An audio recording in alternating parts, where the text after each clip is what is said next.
Unlock अधिवेशन में अब हमारे साथ जुड़ रहे हैं दिल्ली के मुख्यमंत्री अरविंद केजरीवाल।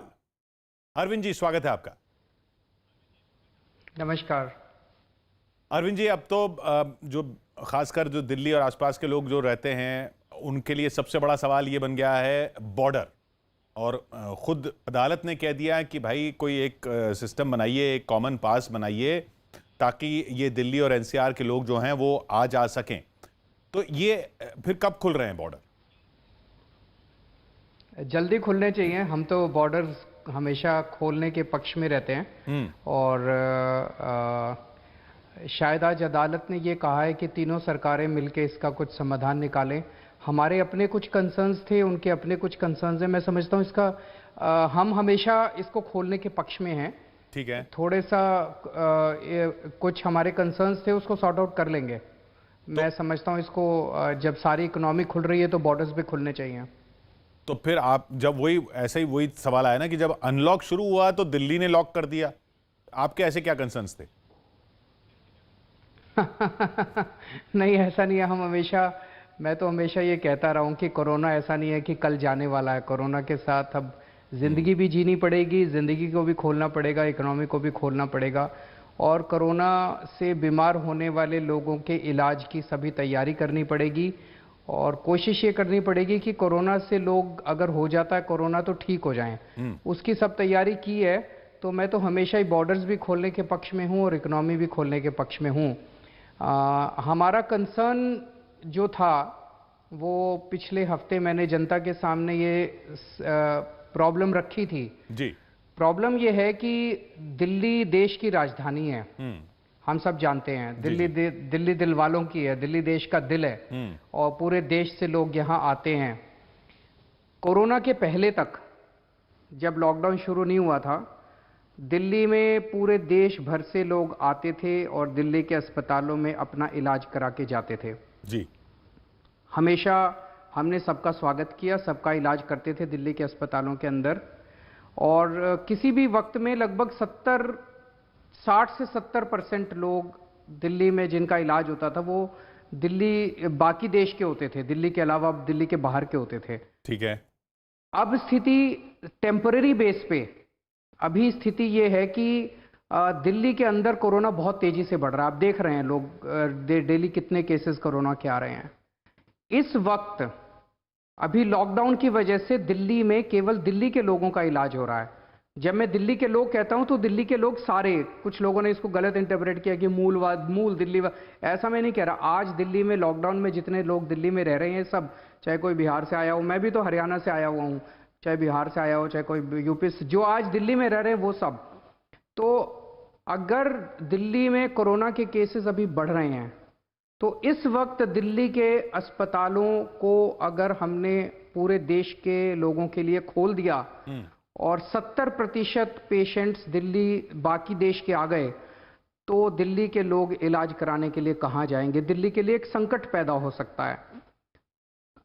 कोरोना के बाद फिर से पूरे सारे अस्पताल खोल देंगे। केवल कोरोना के लिए समय में क्या करना चाहिए हम लोगों को, ये प्रश्न मैंने जनता के सामने रखा था।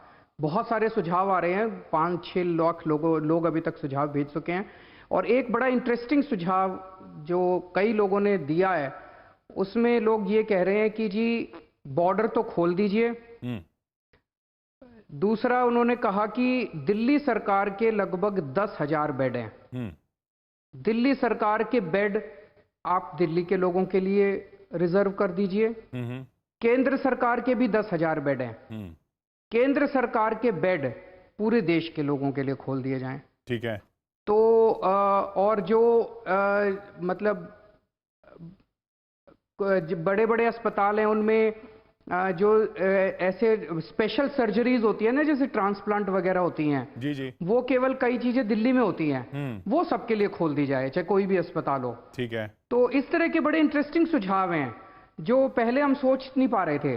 तो अभी सारे सुझाव आ जाएं, कल शाम को 5 बजे तक सुझाव आएंगे और उसके बाद इस पे आपको बताते हैं। फिर परसों उसके लोगों के एक हमने डॉक्टर्स की टीम भी बनाई है, एक्सपर्ट्स की टीम, वो भी इस पे गौर कर रही है। तो शनिवार तक हम इसके ऊपर निर्णय ले लेंगे। तो इस दिशा में आप विचार कर रहे हैं कि ये माना जाए कि भाई दिल्ली के जो अस्पताल है, जो दिल्ली सरकार के जो अधीन जो अस्पताल हैं वो दिल्ली वालों के रहे, यानी कि ये एक सुझाव है। ठीक है, ये एक सुझाव है, अच्छा सुझाव लगा हम लोगों को। और भी हो सकता है कई सुझाव आए, लेकिन ये मुझे अच्छा लगा कि भाई लगभग एक तरह से ही हो जाएगा कि दिल्ली सरकार के अस्पताल दिल्ली वालों के लिए हो जाए, केंद्र सरकार के अस्पताल पूरे देश के लिए हो जाएं, और जो बहुत स्पेशलाइज्ड ऑपरेशंस हैं वो सबके लिए खोल दिए जाएं। इस तरह का एक सुझाव है, लेकिन अभी इस पे निर्णय नहीं है। कभी आप ये चला दें कि सरकार ने निर्णय ले लिया। नहीं। सब लोग बैठेंगे कल के बाद उस पे निर्णय लेंगे। नहीं, ऐसा कुछ नहीं चलाएंगे जो आप नहीं कहेंगे।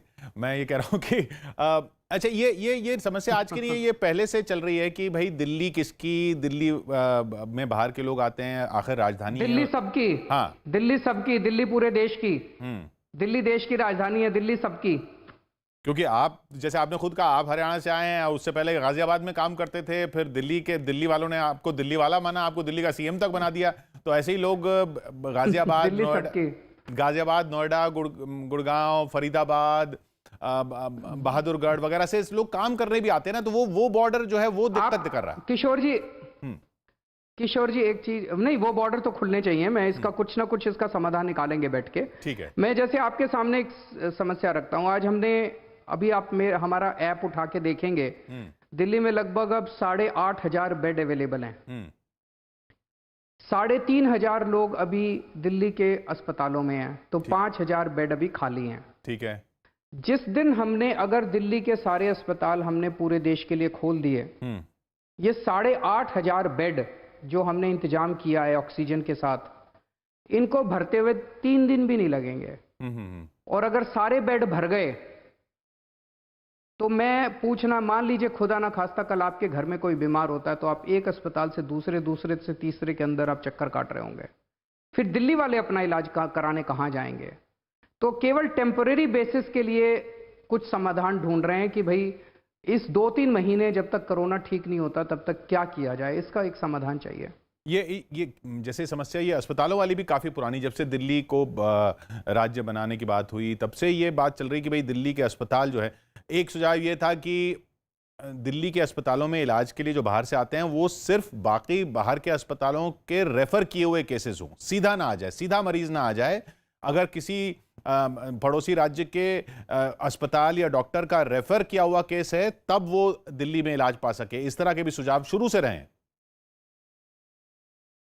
अभी तो फिलहाल कोरोना की बात करते हैं। कोरोना बहुत बड़ी समस्या है अपने सामने, और इस वक्त कोरोना और दिल्ली में बहुत ज्यादा फैल रहा है।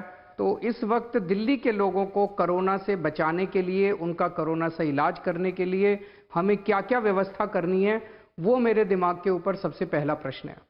तो ये जो आपने ऐप की बात की, इस पर भी सवाल उठे कि साहब ये ऐप जो है ये डेटा सही नहीं दे रहा। वो बता रहा बेड खाली हैं, लेकिन अस्पताल में जाओ तो बेड होते नहीं है। वो अस्पताल के जो प्रवक्ता हैं वो कह रहे हैं कि साहब बेड नहीं, हमें नहीं पता कैसे ऐप में खाली दिखा रहे हैं। नहीं, मैं बताता हूँ। ये पहली चीज तो ऐप एक अच्छी पहल है।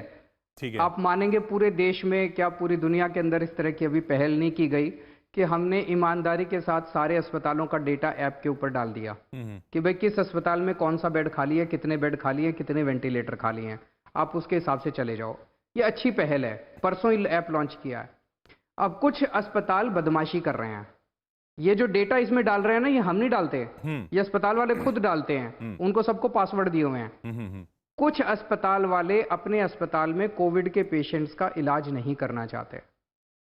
अच्छा। उनके जो भी कारण रहे हों, तो अभी थोड़ा सा उनको मनाने की कोशिश कर रहे हैं कि मान जाएं, और अगर नहीं मानेंगे तो सख्ती करनी पड़ेगी। ये अस्पताल तो प्राइवेट हैं? 2-3 दिन और दे दीजिए मुझे। प्राइवेट हैं, दिल्ली सरकार के हैं? प्राइवेट वाले थोड़ा, प्राइवेट वाले के दिल्ली सरकार वाले क्यों तंग करेंगे? वो तो हमारे ही हैं, हमारे अंडर में है। तो कुछ प्राइवेट वाले हैं जो दिक्कत आ रही है। 2-3 दिन दे दीजिए। मैं आपके चैनल के जरिए सबको कहना चाहता हूं कि हो सकता है अगले 1-2 दिन और आपको ऐसा लगे कि ऐप में दिखा रहे हैं, लेकिन वो झूठ बोलते हैं। जब वहां जाते हैं कि बेड नहीं है, बेड होते हैं, उन्होंने खुद ही भरा हुआ है, लेकिन वो लेना नहीं चाहते। अलग अलग कारण है उनके, उसको सबको ठीक करेंगे। लेकिन 2-3 दिन के अंदर इसका ये समाधान निकल आएगा। वो सारे अस्पतालों को जनता का ट्रीटमेंट करना पड़ेगा।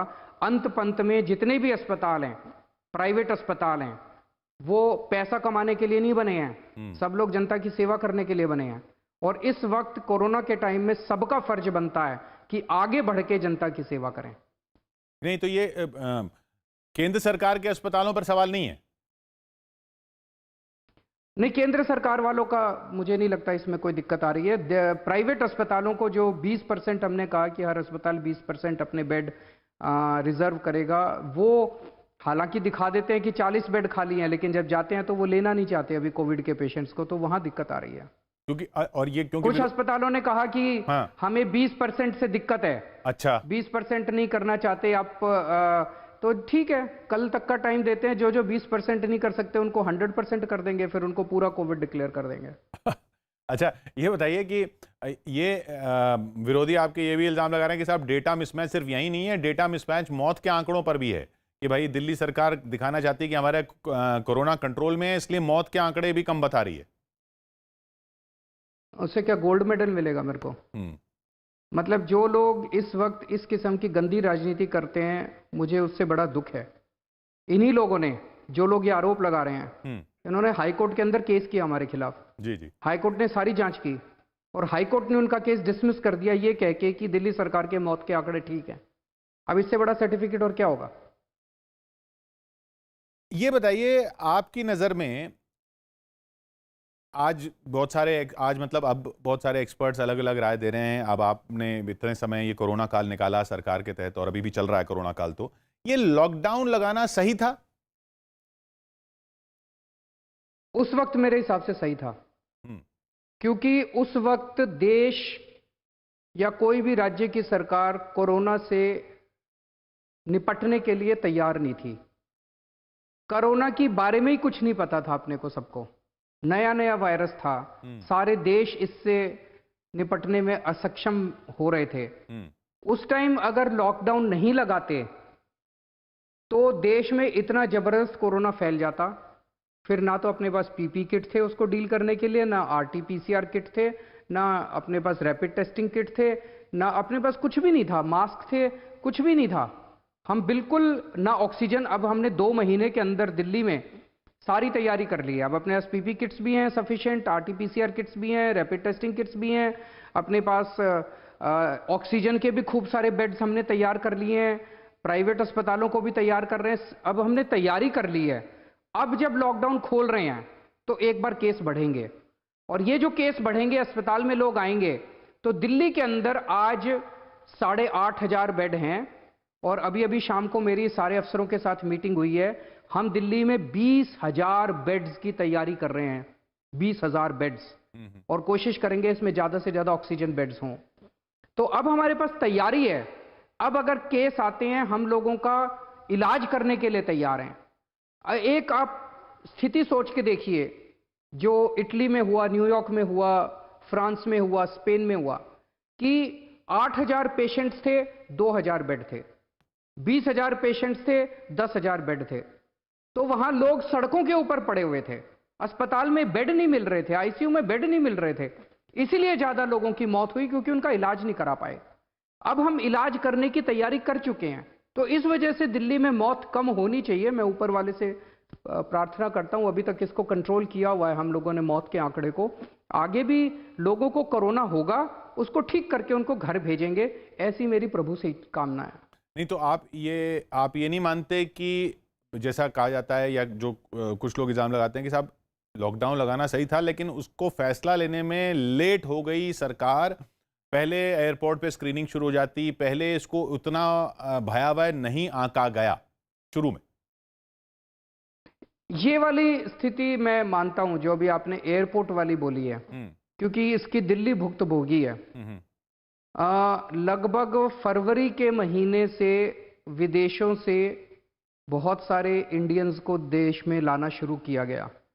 जो इंडियंस इटली, स्पेन, फ्रांस, ऐसे ऐसे देशों में फंसे हुए थे जहां कोरोना बहुत ज्यादा होता जा रहा था, वो इंडियंस अपने देश वापस आना चाहते थे, लेकिन वो इंडियंस संक्रमित भी थे। तो लेकिन उसकी वायरस की भयावह उतना पता नहीं था उस टाइम कि कितना भयानक वायरस है ये। तो जब उन लोगों को दिल्ली लाया गया, मोस्टली लोगों को दिल्ली लाया गया, तो पहले कई दिन तक उनको कोई आइसोलेशन का प्रोटोकॉल नहीं था, कोई उनके उसका क्वारंटाइन का प्रोटोकॉल नहीं था, और वो सारी चीज़ें काफ़ी लेट शुरू हुई, क्वारंटाइन वगैरह की, आइसोलेशन वगैरह की। पहले तो जितने आए वो सब अपने अपने घर चले गए, बस उनकी एक बेसिक स्क्रीनिंग करते थे, टेम्परेचर की थर्मल स्क्रीनिंग, वो भी पैरासीटामोल खा के आते थे, हवाई जहाज से उतरने के पहले पैरासीटामोल खा लेते थे। तो वो उस वक्त जो लोग निकल गए एयरपोर्ट से और जिनकी स्क्रीनिंग नहीं हो पाई, उससे थोड़ा इसको ये फैला। लेकिन क्या कर सकते थे, मेरे ख्याल से उस वक्त किसी को भी नहीं पता था ये वायरस कैसा होने वाला है। तो ये लॉकडाउन आप कह रहे हैं, आप वो किया, वो सही किया, अब आप कहेंगे लॉकडाउन सफल रहा? डिपेंड करता है किस सरकार ने कितने इंतजाम किए। मैं लॉकडाउन को केवल इस तरह से देखता हूं कि लॉकडाउन ने कोरोना को डिले कर दिया। कोरोना तो होगा, हर जगह होगा, फैलेगा ये तो कोरोना को इसने डिले कर दिया है। इस डिलेड पीरियड में 2-2.5 महीने जो हमें मिले, इसमें जिन जिन सरकारों ने अपनी तैयारी कर ली, अस्पतालों की, बेड्स की, ऑक्सीजन की, पीपी किट की, इनकी सबकी, वहाँ की जनता को थोड़ी राहत मिलेगी। जिन सरकारों ने तैयारी नहीं की, वहाँ की जनता को भुगतना पड़ेगा। क्योंकि कम्युनिटी ट्रांसफर की बात हो रही थी उस वक्त, अब आप मानते हैं ये कम्युनिटी ट्रांसफर हो चुका है जब दिल्ली में इतने ज्यादा केस हो चुके हैं, 20,000 से ज्यादा, 23,000 से ज्यादा? देखिए, टेक्निकली ये लोग की कम्युनिटी ट्रांसफर हुआ नहीं हुआ, मेरे ख्याल से काफ़ी फैल चुका है, काफ़ी ज़्यादा फैल चुका है। तो ये एक्सपर्ट्स अपने हिसाब से, अपने तरीके से, अपनी टर्मिनोलॉजी में ये लोग एक्सपर्ट्स डिसाइड करते हैं, तो वो जो भी डिसाइड करें। पर मेरा दिल्ली का मुख्यमंत्री होने के नाते मेरा इस वक्त मेरे सामने 2 ही गोल हैं। पहला गोल है कि दिल्ली के अंदर अगर कोई कोरोना से बीमार होता है, अगर उसके माइल्ड सिम्टम हैं और एसिम्टोमेटिक है, तो वो घर में उसका अच्छे से इलाज होना चाहिए। ठीक है। उसके लिए हमने पूरी टीम का इंतजाम किया हुआ है। जिसका भी कोरोना होता है और माइल्ड सिम्टम होते हैं या एसिम्टोमेटिक होता है, उसके घर में उसका इंतजाम करा के आते हैं। डेली मेरी टीम जो है 2 बार उनको फ़ोन करती है, उनके सारे फैमिली मेम्बर्स को फ़ोन करती है, और जब तक वो ठीक नहीं हो जाते हम लगातार उनके टच में रहते हैं। इस दौरान अगर उसको दिक्कत हो तो उसको अस्पताल में शिफ्ट कर देते हैं। जिन लोगों को सीवियर सिम्टम्स होते हैं, मॉडरेट सिम्टम्स होते हैं, उनके लिए अस्पताल में बेड होने चाहिए, सफिशिएंट बेड्स होने चाहिए, ये मेरा एफर्ट है। और अगर उनके लिए सफिशिएंट बेड्स होंगे और सफिशिएंट इलाज हो गया, तो दिल्ली के अंदर मौत का आंकड़ा कम होगा। मैं केवल इस चीज पे ध्यान दे रहा हूं, इनके फ्लैटन कर्व कब होगा, कम्युनिटी ट्रांसमिशन हो गया, ये सारी टेक्निकल बातें आप एक्सपर्ट से पूछिएगा। एक जो बड़ा मुद्दा आया, वो आया मजदूरों के पलायन का। वो क्यों नहीं रुका? उसमें कहां चूक हुई? जिम्मेदारी किसकी है उसकी? उसमें चूक हुई टाइमिंग को लेके। अब भी सबको भेज ही रहे हैं, अब भी ट्रेन्स लगा ही रहे हैं, अब भी सारे मजदूरों को अपने अपने घर भेज ही रहे हैं। तो आप कह रहे हैं पहले भेज देना चाहिए था? अगर महीना भर पहले कर देते हैं, महीना भर पहले भेज देना चाहिए था। जब वो जाना चाहते थे उसी टाइम भेज देते, बेचारों को इतने दूर पैदल नहीं चलना पड़ता। तो 2 फायदे होते, एक तो जो इतना तकलीफ सही उन्होंने वो नहीं सहनी पड़ती, दूसरा उस टाइम कोरोना कम था, जब वो अपने वापस गांव जाते तो उतना कोरोना नहीं फैलाते। अब जब एक शहर से दूसरे, दूसरे से इधर उधर जा रहे हैं पूरे देश के अंदर, अपने साथ कितने लोग कोरोना लेके जा रहे हैं। नहीं, उसके लिए वो तर्क देते हैं कि भाई तब होता तो और वो ज्यादा फैल जाता, गांव में फैल जाता ना, तब कम फैलता ना। अभी मान लीजिए 100 लोग जा रहे हैं माइग्रेंट्स, तो इस टाइम 100 में 5 को कोरोना है। उस टाइम 100 में शायद 1 को भी कोरोना नहीं था, 1 को कोरोना होता। महीना भर पहले तो कोरोना कम था ना देश में। नहीं, लेकिन जाते ही क्यों लोग? आप क्या मानते हैं, कितने आपका अंदाजा क्या है, दिल्ली से कितने लोग जा चुके हैं? लगभग 4.5-5 लाख। 4.5-5 लाख लोग जा चुके हैं। लेकिन इनको ये इसलिए गए क्योंकि, इसलिए नहीं कि उनको खाना नहीं मिला या वो नहीं मिला, या उनको इसलिए गए क्योंकि उनको भविष्य नहीं दिखा कि अब भविष्य खत्म है, अब यहाँ पे काम धंधा नहीं है। बिल्कुल सही बोला, बिल्कुल सही बोला आपने, बिल्कुल सही बोला आपने। तो वो भविष्य खाने का बहुत अच्छा इंतजाम किया था हमने। मैं कह रहा हूं कि भविष्य दिखाना, खाने का बहुत अच्छा इंतजाम, भविष्य दिखाना भी तो आपका काम था ना, भविष्य कि भाई भविष्य है। हाँ, मैं आपको एक बड़ा इंटरेस्टिंग आंकड़ा देता हूं। केंद्र सरकार ने कहा कि भाई अब हम मजदूरों को भेजने के लिए तैयार हैं, आप अपनी वेबसाइट चालू कीजिए। और पूछिए कितने मजदूर जाना चाहते हैं, कौन कौन जाना चाहते हैं।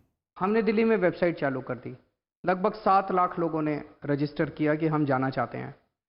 अचानक इसी दौरान लॉकडाउन खुलने की तैयारियां शुरू हो गई और लॉकडाउन खुलने का ऐलान हो गया कि इतना लॉकडाउन अब खुलेगा, इतनी दुकानें खुलेंगी, इतनी इंडस्ट्री खुलेगी। तो जब हमने उनको मैसेजेस, जब ट्रेन का इंतजाम हो गया और मैसेजेस भेजे, भाई इतनी तारीख को ये ट्रेन जा रही है, आप लोग आ जाना, तो 7 लाख में से करीब 4-4.5 लाख लोग ही वापस जाने के लिए आए, बाकी लोग नहीं आए। तो पहले जब लोगों को लॉकडाउन के दौरान उम्मीद नहीं थी कि अब ये लॉकडाउन कब खुलेगा, 15-15 दिन में लॉकडाउन 1 हुआ, फिर लॉकडाउन 2 हुआ, फिर लॉकडाउन 3 हुआ, फिर लोगों को लगता था यार अब ये बढ़ता ही जाएगा, पता नहीं खुलेगा कि नहीं खुलेगा। लोग अपने घर जाना चाहते थे उस टाइम। नहीं तो ऐसा लेकिन जब लॉकडाउन खुला, ऐसा नहीं होना चाहिए था। तो 1 लोगों 2 को 3 लगा कि 4 अब इकोनॉमी खुल रही है। हाँ,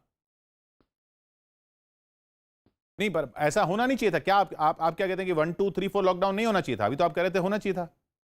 नहीं होना चाहिए था, मैं ये नहीं माना, मैं कह रहा हूं कि लोगों ने जब देखा, आपने जो बात कही वो सही है, लोगों ने जब देखा लॉकडाउन 1 हो गया, लॉकडाउन 2 हो गया, तो लोगों को ये लग नहीं रहा था कि लॉकडाउन कब खुलेगा, उन्हें अपना भविष्य नहीं दिखाई दे रहा था।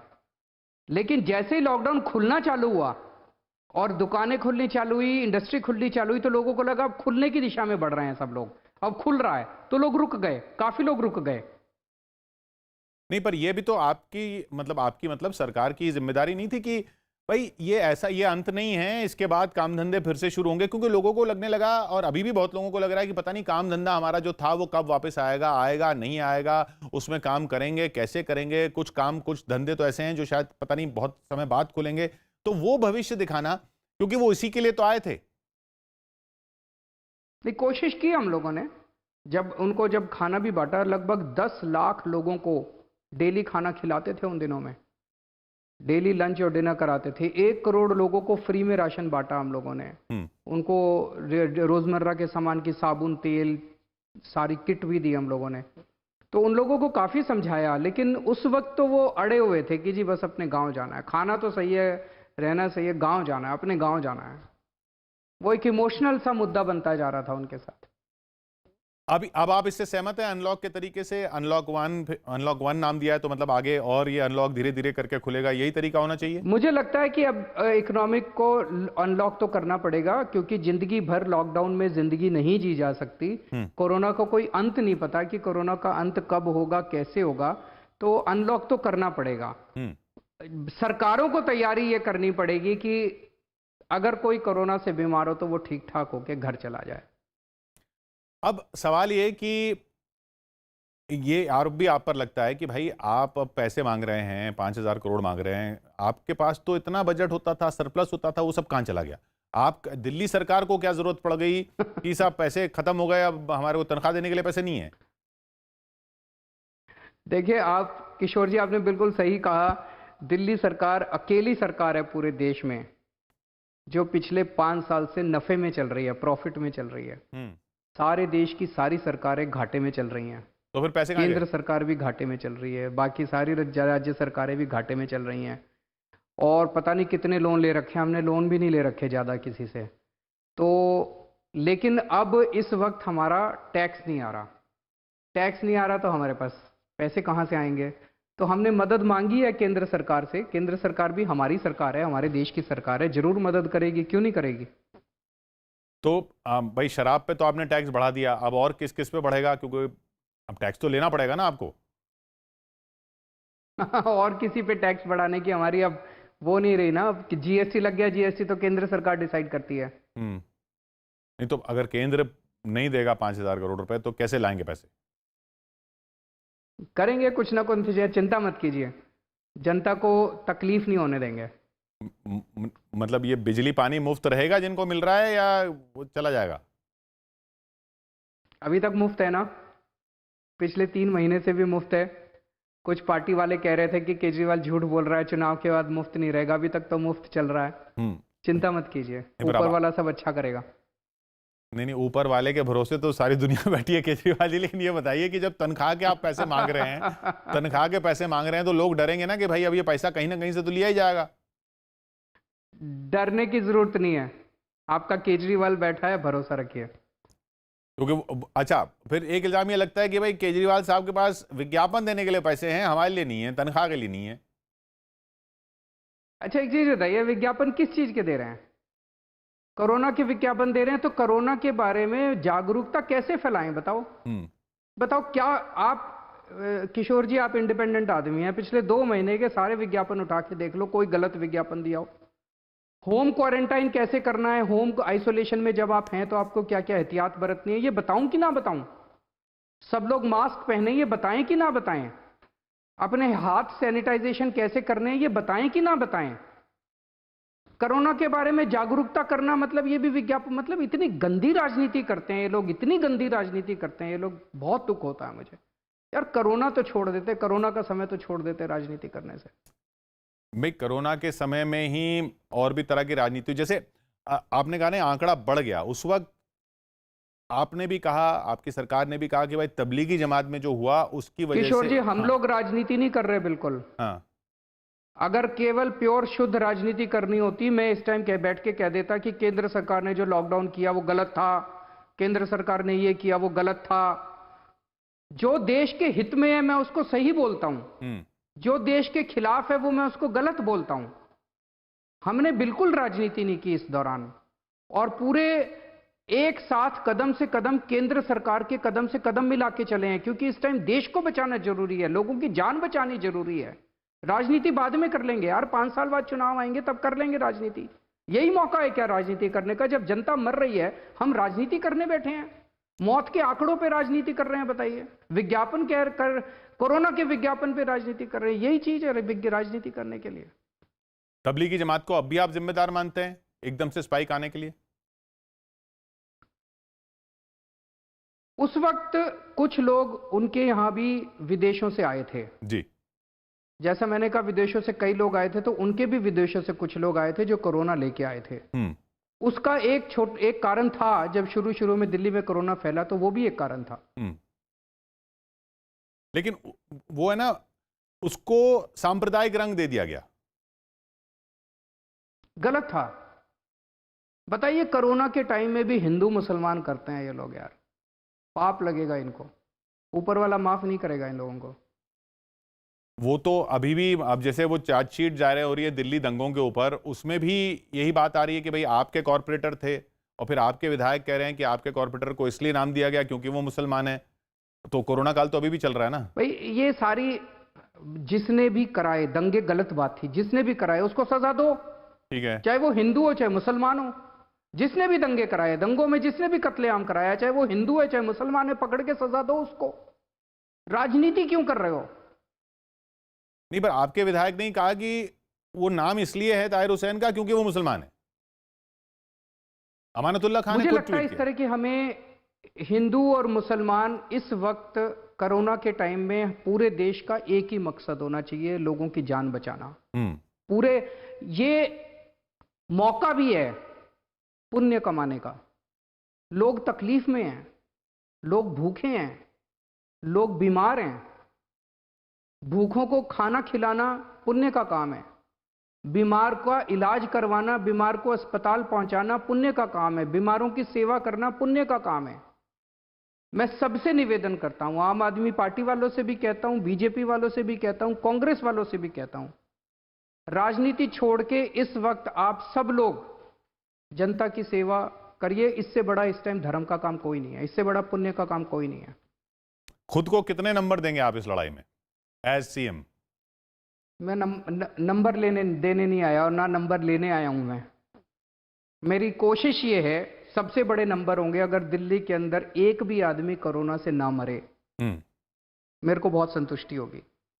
एक भी आदमी, मैं एक पेशेंट पे नजर रखता हूं, जितने आईसीयू में एडमिट होते हैं ना उनकी लिस्ट आती है मेरे पास डेली। मेरी कोशिश रहती है, हमने कोई प्लाज्मा की भी कोशिश की, हमने और भी कई सारी कोशिश है कि मेरी कोशिश रहती है कि किसी भी तरह से हर जान को बचाया जा सके। ये आगे कैसे पटरी पर लाई जाए गाड़ी, इस पर जब पैकेज आया तो जैसे राहुल गांधी ने कहा कि नहीं सीधा कैश ट्रांसफर दे देते, आप किस तरफ हैं इस वाली बहस में कि भाई ये पैकेज के बजाय कैश ट्रांसफर सीधा जाता? दोनों होना चाहिए था। जो पैकेज अभी दिया गया उससे केवल लोन दिए जा रहे हैं, अलग अलग किसानों को लोन दिए जा रहे हैं, इंडस्ट्री को लोन दिए जा रहे हैं। लेकिन लोन देने से प्रोडक्शन आप बढ़ा सकते हैं, लेकिन लोगों के जेब में अभी पैसा नहीं है खरीदने के लिए। तो कैश ट्रांसफर अगर आप करेंगे तो लोग खरीदेंगे। तो दोनों चीजें जरूरी थी, मुझे लगता है दोनों होनी चाहिए थी। तो आप कह रहे हैं कि पैकेज भी रहता और उसके साथ कैश ट्रांसफर भी रहता, वो दोनों दोनों कैसे करती सरकार? सरकार के भी तो फंड लिमिटेड ही हो ना। तो वो जो भी उन्होंने 20 लाख करोड़ का कह रहे हैं पैकेज दिया, तो 10 लाख करोड़ का कैश ट्रांसफर कर देते, 10 लाख करोड़ का ये कर देते, आधा आधा कर देते। अब कह रहे पैकेज इतना ज्यादा 70-30 कर देते। इतना बड़ा पैकेज ना होता, उसका कुछ पोर्शन कैश उन्होंने कुछ पोर्शन तो किया, वो जनधन अकाउंट्स में पैसे गए हैं, वो काफी नहीं है। कितने गए हैं? कितने गए हैं मुझे आइडिया नहीं है, कितने गए हैं जनधन अकाउंट में? नहीं, उनका अंदाजा मुझे नहीं लगता कोई बहुत ज्यादा पैसे गए हैं। हाँ, वो 41 मुझे नहीं लगता ज्यादा कोई पैसे गए हैं। कुछ 41 करोड़ अकाउंट में 50,000 करोड़ रुपए का आंकड़ा दिया जा रहा है, तो वो कुल मिला के 1,001 रुपए से ज्यादा का कुछ बैठता है अगर ऑन एन एवरेज एक अकाउंट कमाना जाए तो काफी। आप कह रहे हैं कि वो मतलब जो कांग्रेस का तर्क है वो सही है इस मामले में? मुझे लगता है कि डिमांड और सप्लाई दोनों की तरफ ध्यान देना चाहिए था। एक तरफ जनता सामान खरीद सके, जनता जब मार्केट में जाएगी, साबुन खरीदेगी, तेल खरीदेगी, सामान खरीदेगी, खाना खरीदेगी, कपड़ा लत्ता खरीदेगी, तो डिमांड पैदा होगी। डिमांड पैदा होगी तो फिर प्रोडक्शन बढ़ेगा, और प्रोडक्शन बढ़ाने के लिए सरकार फिर पैकेज दे रही है, लोन दे रही है, तो वो अच्छी बात है। तो दोनों चीजें कंबाइंड होती तो और अच्छा रहता। तो नहीं, जो इल्जाम है कि भाई ये पैकेज 20 लाख करोड़ का है ही नहीं, उसको एनालाइज किया जा सकता है कि कई सारी चीजें हैं जो आंकड़ों की खेल हैं, और कुछ चीजें हैं जो कॉन्क्रीट भी हैं। तो दोनों चीजें हैं, उसके ऊपर एक्सपर्ट्स ने अपनी काफी राय दी है।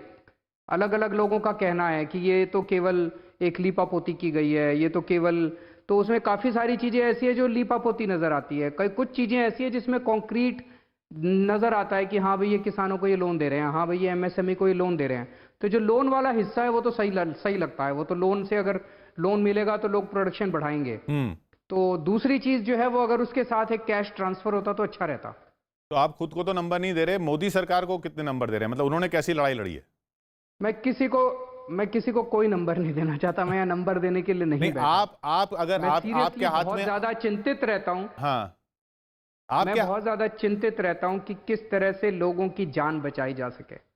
सब लोग मिलके कोशिश करें कि भारत में एक भी व्यक्ति, पूरे देश में एक भी व्यक्ति कोरोना से मरना नहीं चाहिए। अच्छा, हाइंडसाइट में आपस में ये कोई कंपटीशन नहीं है। हाँ, ठीक है, ये कोई कंपटीशन नहीं है कि हमारा कंपटीशन है महाराष्ट्र के साथ है, तमिलनाडु के साथ है, आंध्र के साथ है। सब लोग अच्छा काम कर रहे हैं अपने अपने तरीके से, सब लोग लगे हुए हैं।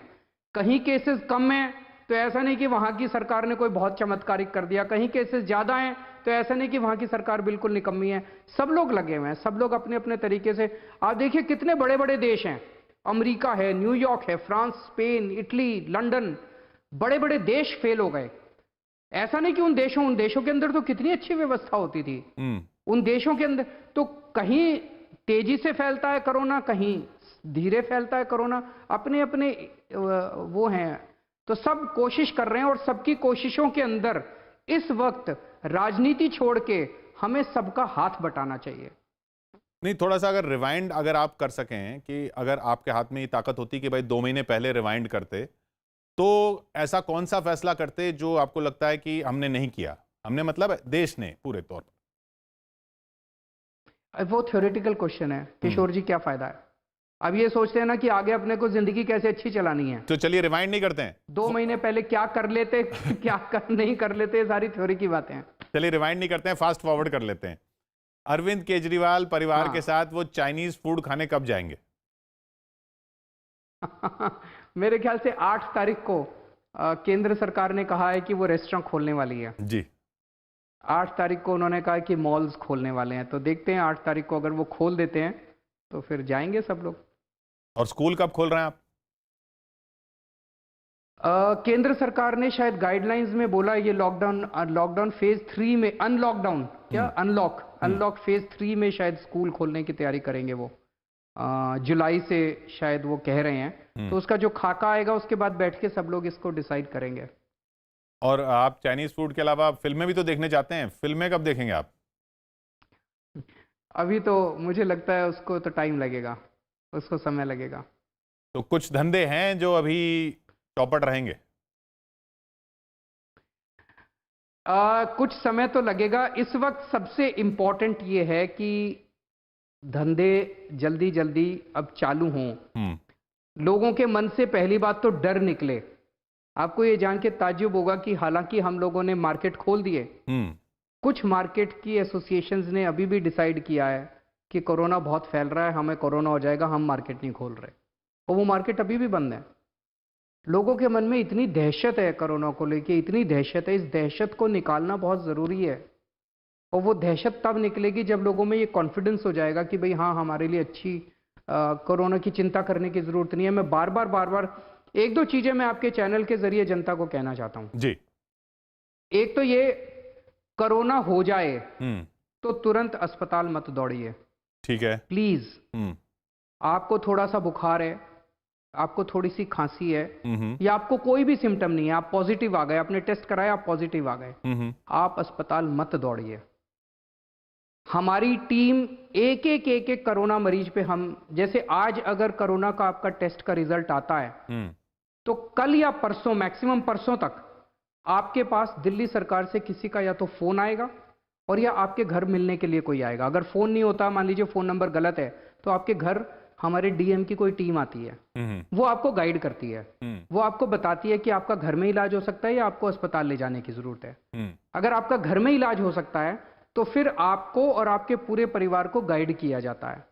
और अगले 14 दिन तक डेली बेसिस पे 2 बार हमारे यहाँ से डॉक्टर्स का फोन जाता है आपके यहाँ। वो नजर रखते हैं कि आपकी स्थिति ठीक है या खराब हो गई। आपको फोन नंबर देते हैं कि अगर स्थिति खराब हो जाए फोन कर देना, आपको अस्पताल में शिफ्ट कर देंगे।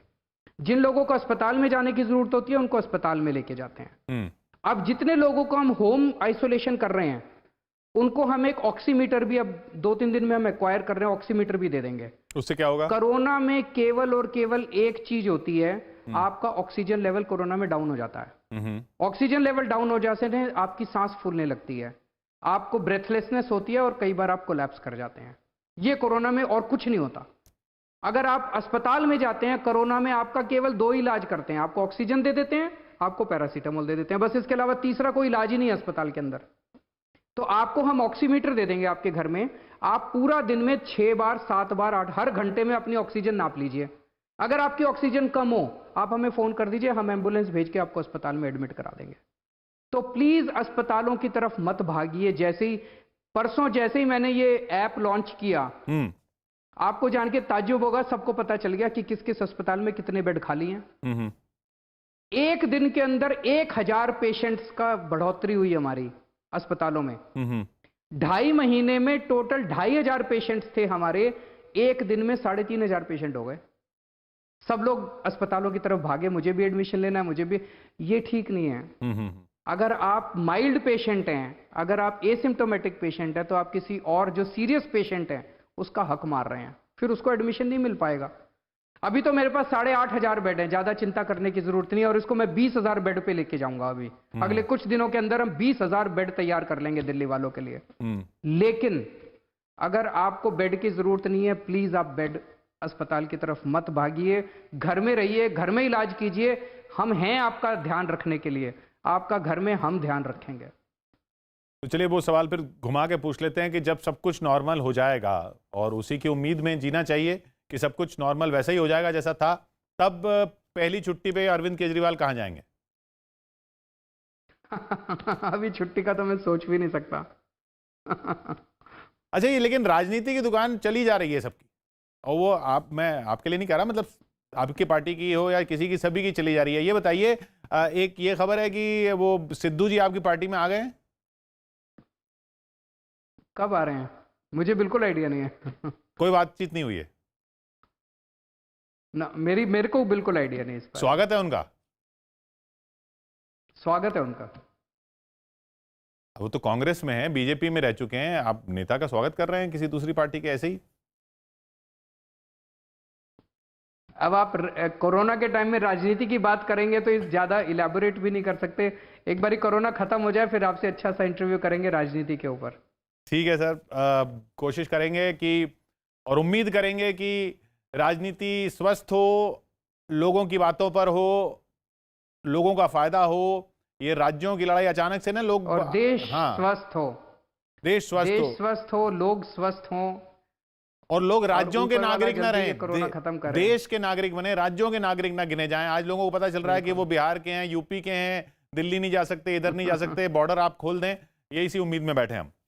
ये बहुत अच्छी बात कही आपने, बहुत अच्छी बात कही आपने, बिल्कुल सही कहा। बहुत बहुत शुक्रिया आपका अरविंद जी।